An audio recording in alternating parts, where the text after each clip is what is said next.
The Superior Court of California made a startling announcement this morning when it ordered Ellen DeGeneres' arrest an hour ago after the audio from Twitch was shown during Diddy's trial. Harrison Trent has officially approved arrest warrants for media personality Ellen DeGeneres after a previously revealed audio recording that was left behind was unsealed and played back in court. The ruling, made by the late Stephen Twitch boss, is a significant step up in the continuing legal battle against entertainment tycoon Sean Diddy Combs. It is the result of a recently provided proof in the form of an encrypted voice memo that was first heard aloud in court yesterday. The message was allegedly recorded by Twitch months before his tragic death in December 2022. May turn what was widely believed to be a terrible suicide into something much more complicated and maybe illegal. Attorneys rushed to address the immediate repercussions. A federal arrest warrant against one of television's most powerful people was authorized in a matter of minutes by the judge, who was composed and stone-faced after media were escorted out and then readmitted. Let's go back a little, though, since those were the first 4 words Twitch spoke on the tape. His tone was calm and calculated. What did the recording disclose, and how did it lead to Ellen? He went on, "I don't know who will hear this, but if they find me if they say it's suicide, no," which is the voice you hear when someone has determined that the truth could be all they have left. Because of what I know and seen, this isn't random. Rather, what happened next wasn't an explosion, but rather a gradual leak of a verbal map of pressure, paranoia, and unusual parties. Parties, but the sort that begin well after midnight in hotel penthouses reserved under fictitious LLCs. The parties where Diddy, who is currently on trial for conspiracy and trafficking charges, is involved. Allegedly planned, paid, and protected, I accompanied Ellen Twitch, who claims on the recording that she instructed me to grin and assured me that everyone in the room was secure, but I didn't feel comfortable.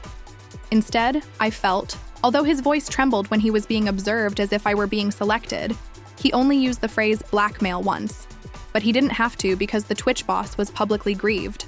A longtime favorite on the Ellen DeGeneres program, his passing in late 2022 sparked a wave of social media condolence posts and official publications, as well as candlelight vigils and celebrity tributes. Found a letter at the site, but the complete contents were never made public at the time. Authorities merely stated that the note mentioned personal difficulties, but as the courtroom, reading the memo word by word, a new image started to form in Twitch's mind as he talked about his increasing discomfort with the circles he was going in and how his job with Ellen led him deeper into light social settings where things weren't as they looked. He cited a rich producer with an East Coast estate, along with names that weren't whole names but only initials, E and S more significantly. He detailed patterns of late-night calls from blocked numbers, demands to attend events, NDAs that were signed without reading, and a terrifying reminder that if something goes wrong, don't just Ellen DeGeneres was a cultural superstar, comedian, and advocate for positivity for years, but in 2020, her image started to exhibit signs of deterioration after countless of former workers accused her of running a racist and intimidating environment. Ellen publicly apologized, but her brand mostly maintained its popularity. The audio tape clearly shows Ellen as not only a spectator, but also an active participant in the areas where Twitch felt most insecure, forcing the business to face consequences. "I was with her," he claimed. "She assured me that everything was well, but I believe she knew that I truly do." Since the tape's emergence, several former show employees have come forward anonymously to say they were. People were told not to inquire about Ellen's personal connections with Diddy and other business leaders, while others spoke of a culture of intense monitoring and control throughout. The judge, Harrison Trent, is accustomed to handling high-profile cases, and in 2022, following the show's termination, he approved. The arrest warrant against Ellen was not impulsive, according to court filings, and FBI agents had already started mapping travel data and bank transactions linking Ellen to 2 of Diddy's several secret appearances between 2019 and 2021 take place at the same places mentioned in witness accounts about the so-called after-hours rooms. At one such event, Twitch was supposedly welcomed as a nice guest, personnel cycled hourly, and security was run by other companies with no apparent ties. It wasn't like the program when he said on the recording that she wasn't Ellen that night. As word of the warrant circulated, popular sentiment shifted, and several fans supported Ellen by pointing to others used the hashtag #DrJusticeForTwitch on social media to call for responsibility from an industry that has a long history of generosity and public engagement, not only from Ellen. Accused of defending its own interests, Ellen's legal team has refuted all of the accusations. No arrests have been made, but those familiar with the issue claim that authorities are involved and in communication. There is still one unsettling fact. The man who performed for millions of people may have died while attempting to express something that nobody had yet wanted to hear. This is the case with the Twitch leader, Steven, attempting to say something that no one wanted to hear leads to the next shocking discovery in this case that is falling apart. We go back to the courtroom on day 2, less than 24 hours after Judge Harrison Trent. Immediately after issuing the warrant for Ellen DeGeneres, the prosecution introduced fresh evidence that was clearly related to the initial voice memo. This wasn't just about what Twitch claimed. It was about what? When the court first heard the second tape he left behind, named simply Final Draft 4E, experts verified that it was made 3 days before to his passing. Twitch's tone had altered, and it was no longer simply a confession. It was farewell. I believed you when you said it was common for people who speak too much to just stop talking because they want to, but I know that's not the case. I know who was there, and if you're listening, it's too late. When Twitch shouted those words, the whole mood changed because it wasn't just what he said, listed particular dates, places, and flight numbers.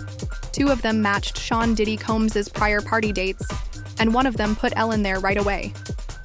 Investigators then tracked down Ellen's private plane to Los Angeles on the aforementioned weekends, December 11th, 2021, and April 9th, 2022, despite her public itinerary indicating that she was either on vacation or working remotely as hotel staff. The Viceroy at the Highland acknowledged that a penthouse room on the same level as Diddy's event was rented under a fictitious name connected to one of Ellen's shell businesses, which is even more incriminating evidence.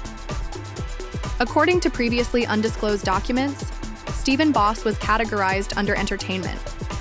This was corroborated by an insider who subsequently informed our team, "We were tracking Diddy we didn't expect." Additionally, Allison Hulker Twitch's widow was previously perceived by the public as a heartbroken mother, negotiating unfathomable circumstances, but Ellen's name surfaced despite the paper trail being too tidy to ignore. Loss, but shortly after, prosecutors revealed confidential financial documents. A new dimension surfaced. Allison had agreed to a settlement with an unnamed entertainment company, officially known as Legacy Disbursement. The sum for Twitch's passing was more than $3. When asked, her spokeswoman said that the $2 million was a calculated payment for estate administration and residual revenues, but legal professionals immediately voiced concerns that no one should pay $3 million in residuals unless they are paying for entertainment, such as quiet. In light of the pre-litigation hush money allegations made by attorney Rel Barnes, the court has now subpoenaed any correspondence between Allison and her legal counsel from November 2022, until as these facts emerged in March 2023, former Ellen DeGeneres show employees started to split up, with 3 former P producers commenting.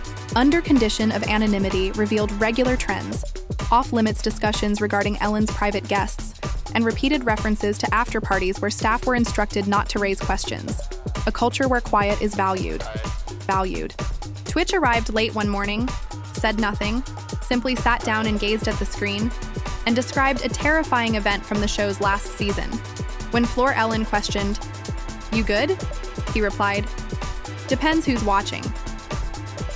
According to court documents, Twitch left 3 audio recordings in total. The third, titled "If They Say I Gave Up," has not yet been played.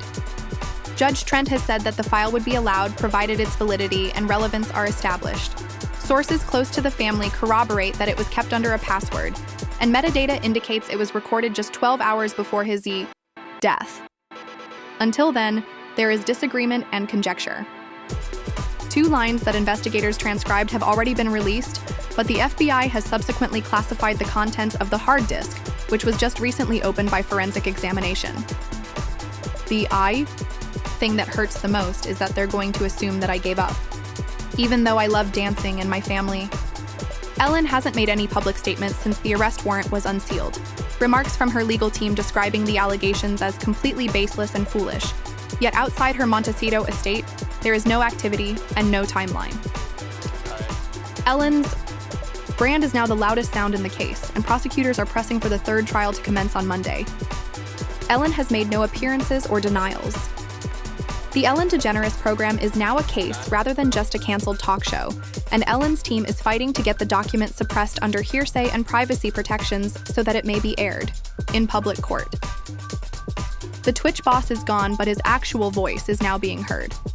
Find out how far an image can travel before breaking. The reaction to Ellen DeGeneres' admission was not one of relief.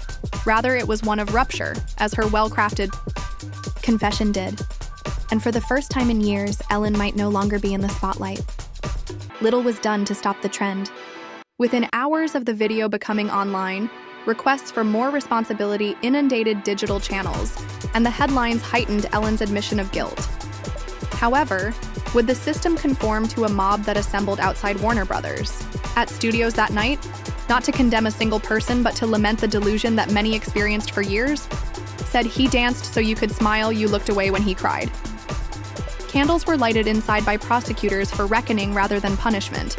Without wasting any time, they made a dramatic shift of focus, portraying the case as a cultural cover-up instead of a celebrity controversy. The inquiry also went beyond Diddy and Ellen to include the environment. That made it possible for years of quiet to be broken, as subpoenas were sent to talent agencies, past partygoers, high-level executives, entertainment attorneys, and even municipal officials were called for private. Eventually, others started to collaborate, and additional papers emerged. Buried in the Twitch cloud storage information, this folder was previously overlooked by both law enforcement and family, preserved contracts and agreements. It included scanned NDA paperwork with timestamps, signatures, and surprisingly, email, exchanges between publicists and aides on handling optics.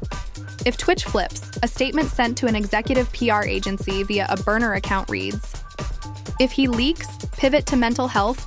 We've used it before the courtroom was no longer simply trying a case. It was in the midst of the legal escalation, removing the social armor that Hollywood had been wearing. Another identity reappeared and filed a motion via his, although he hosted the parties, his legal team contended that others set the expectations implied in that phrase, which was a move away from the attorney's plea for amnesty in exchange for cooperation." In the secret document that was obtained through a court leak, he did more than just shift the responsibility away from the story, that he was the only one in charge of the darker currents of those nocturnal gatherings. According to the paper, Ellen was not just a participant, but also an active recruiter.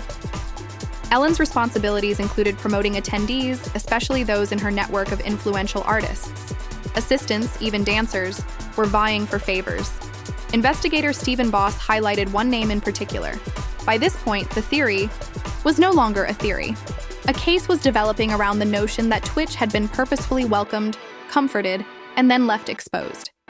When he saw too much back on social media, the tone shifted from support to pity, sadness, and rage, creating a hashtag.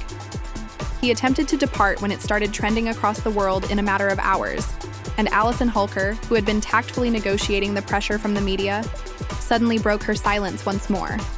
But not in a studio. She read from a single page outside the courthouse, surrounded by her legal team and members of the boss's family. Yet he wasn't shattered, betrayed, or despondent. Instead, he was disillusioned and loved life, but not the one he was compelled to live in silence. His only error was putting his trust in those who took his generosity for permission. The statement concluded with a fresh call for a formal investigation into.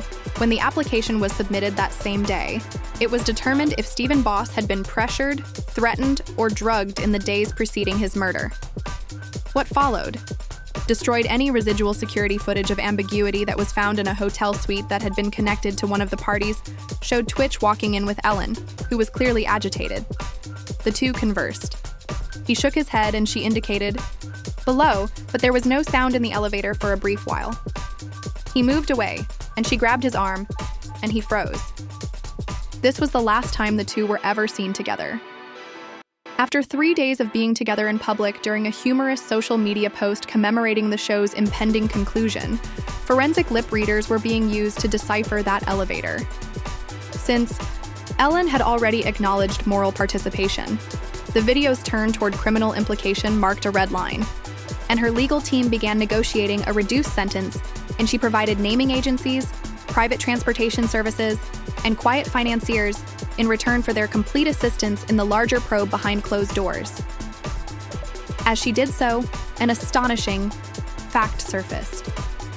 A private video confession that Ellen had filmed months before to the controversy was never intended to be shared, and was only found following her legal surrender. It was kept on an encrypted device. It was titled "If They Ask," and her voice cracked. I assured him that everything would be well, and since I was also afraid, I ordered him to stop asking questions. I didn't murder him, but I made sure that he received assistance from someone. The recording was aired during a private meeting with no cameras, but its impact would be felt at all levels of the company, with streaming networks suspending several talk programs with pending internal evaluations. PR agencies started to distance themselves from celebrity-named legacy talent foundations and publicly apologized for ignoring the cultural. The world finally heard the complete, unadulterated voice of the guy who dedicated his career to dancing for others. He didn't fade. Reckoning wasn't just an ongoing process. It was accelerated, did not fall. Instead, he stood, and as he talked, the walls started to crumble. The days that followed were unlike anything the entertainment business had ever experienced before. This was a collapse rather than a scandal. The people wanted more than a cancellation. It was a confrontation with a slow-burning reality that was finally indisputable, tearing down decades of carefully crafted charm, protecting contracts, and institutional denial. Responsibility? They want change? And as a result, the California State Attorney's Office faced increasing pressure to confirm an official investigation into.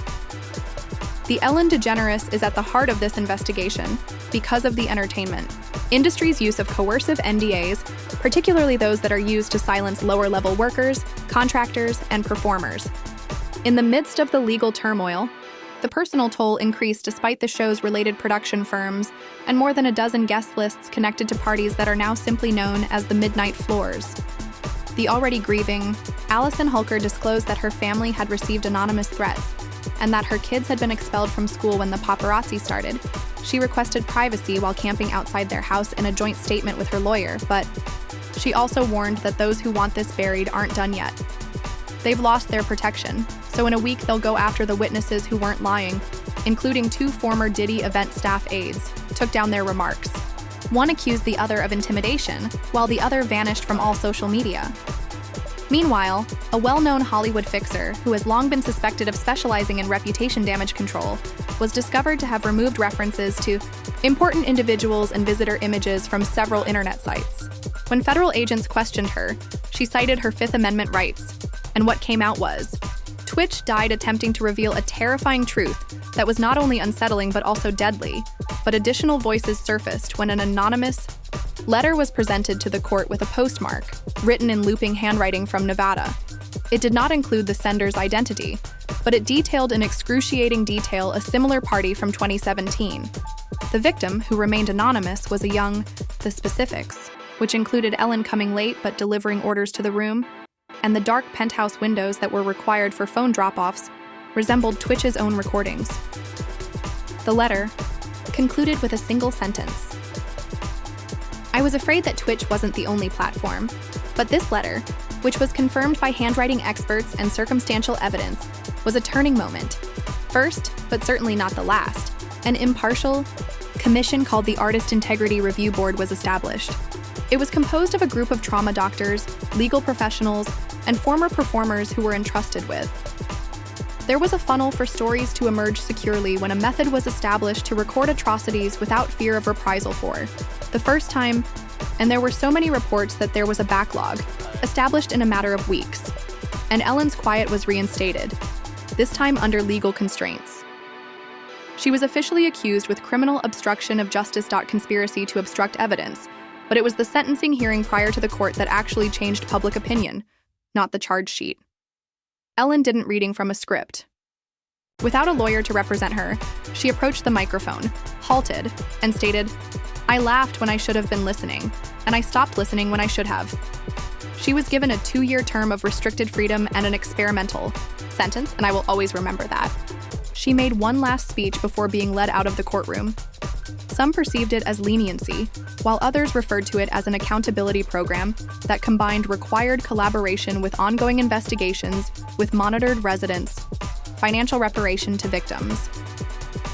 A public memorial service was conducted in downtown Los Angeles on what would have been tWitch's 42nd birthday. But for those closest to Stephen Boss, it was something else completely. Justice was done with restraint. In front of hundreds of people, dancers from all around the business performed choreographed performances, some to music he helped create and others quietly, allowing movement to speak for words that never got in. Other words, Allison was a parent, a creative, and a friend to many of you.